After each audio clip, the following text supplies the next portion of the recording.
Good morning, everybody. Pre-Mother's Day message, mental health minutes. Mental health minutes. God bless you to everyone who takes the time to listen to this. I know it's been a minute. John chapter 19, verse 30. It's either chapter 19, verse 30, or it's verse 29 and 30. Pre-Mother's Day message. But this is not just for the women, even though women, I'm hoping that you will take this and run with it. It's for everyone. A lot of people might be familiar with this verse. A lot of the translations of this verse are the same. They all kind of read something along the lines of, and after Jesus had received the wine, he said, "It is finished," and then he bowed his head and he died. But what I want to talk about today is the beautiful contemporary English version, or English contemporary version, whichever flip-flop that is, where it says, and after Jesus had received the wine, he said, "Everything is done." Then he bowed his head and gave up his spirit. All of the translations that I found from the King James, NIV, NCV, Word Bible, Amplified, all of them said it is finished. But even though it means the same thing, connotations are very important, as a lot of you know. Connotations meaning the way the words are perceived and received. That's the connotation of it.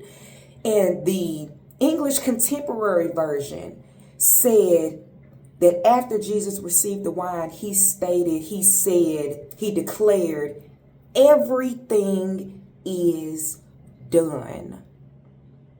And for me, that was a way more touching connotation than "it is finished." I'm going to tell you why. If you really stop and think about "everything is done," you should feel the same way about "it is finished." But if you really stop and just connect to the fact that everything is done. If you've seen some of my previous videos, you've noticed that I've made little snippet comments about not having to beg God for anything. I've made little comments. I know I don't have none of my old videos on this new page, but I made little comments that said, you don't have to beg God for anything. You manifest what he's already completed on the cross. And I know there are some great ministers, some great pastors that touch on this, but I really want to take the time to get you to understand it doesn't have to be Easter for you to think on this. This is real life. This is every day. Have you actually sat and thought about beyond Easter that he said everything is done?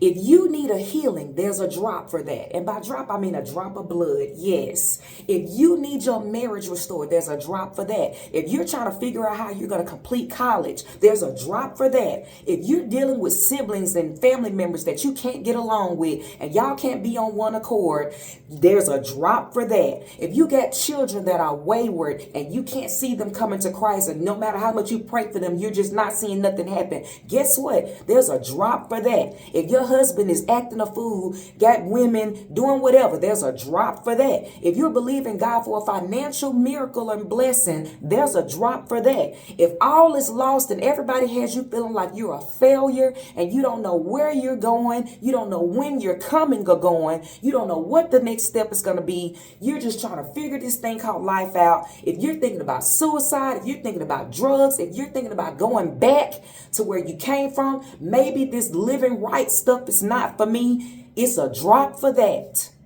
Because when he gave up his spirit, after all the blood had been shed, he said, "Everything is done." Manifest what you are needing to see in your life. Don't say, "God, I need a blessing." Say, "Lord, I manifest what I need in this situation right now to come to pass and come into reality right now. I manifest it into its being right now, because I know by your word that you said it is done.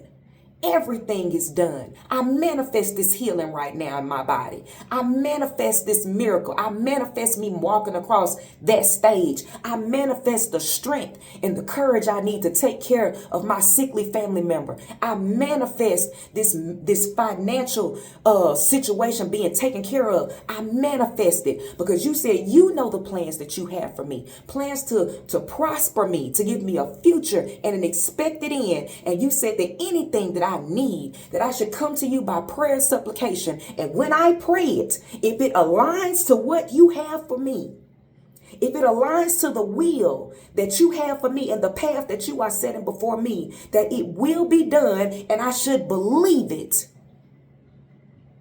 See, the problem is we don't know how to pray in our authority. We don't know how to manifest. We don't know how to believe these things are done. Like Jesus said, everything is done, because we haven't really sat and realized what his will for our life is.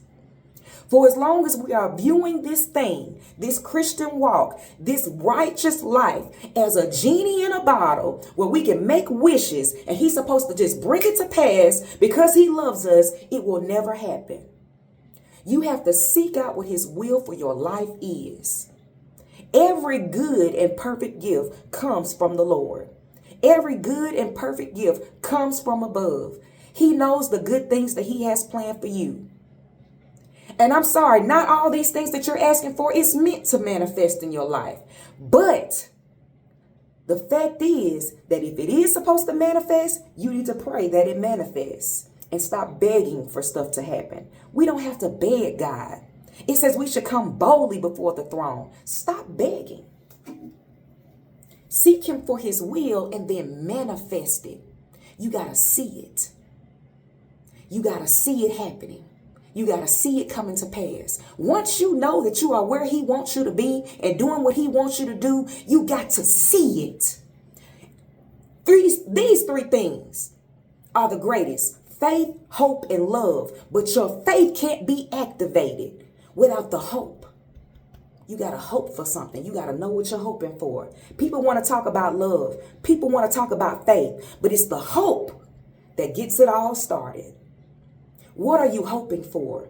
Hope is translated as your imagination. It's translated as your mental conception. You have to perceive it. You have to see it. You have to imagine yourself doing it. You got to imagine yourself having it. You have to conceive it in your mind and hope for it. Without the hope being the seed that is planted in the good ground, then what is your faith activating for? Faith without works is dead. You have to hope for it, for your faith to activate. You have to manifest these things. Manifest it, not beg for it. He wants to give it to you. He says, look at what he does for the lilies in the field and the fowl of the air. If he takes care of them, how much more would a good father want to take care of his children? You don't have to beg your daddy for anything. When he had partaken of the wine, he said, everything is done. Think on that. I know I went a little left and a little right, but the message is still the same. Everything is done. It is finished. Mom, whatever you need, it is done. Dad, whatever you need, it is done. Sister, brother, whoever takes the time to watch this, I pray it blesses you. I pray that it lands on good ground in the seed and the dirt of your heart, and that it springs forth in its season. For you to understand and take hold of this thought that everything is done. Amen. God bless you all.